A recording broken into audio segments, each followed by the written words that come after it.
hindi talaga kaya ng budget ang top of the line.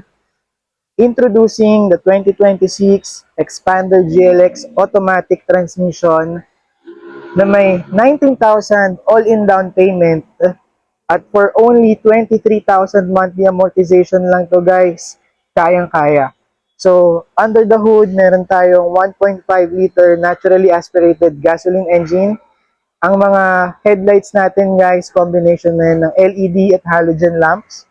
Sa side, meron tayong 17 inches, two-tone alloy wheels, color keyed na side mirror na integrated na rin ng turn signal lamps.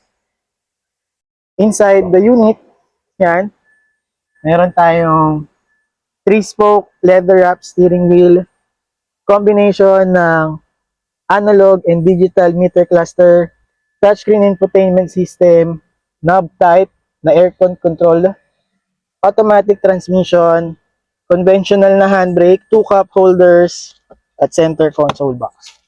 Yan. May mga aircon vents tayo dito. Ito ang ating second row at yun naman yung ating third row.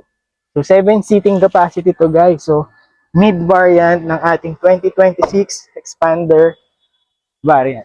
So, ulitin ko lang guys ha, ang promo natin dito, 19,000 all-in down payment, 23,000 monthly amortization. Kung gusto mo mag-apply through financing, nandiyan ang contact details ko sa taas ng screen. Usap tayo.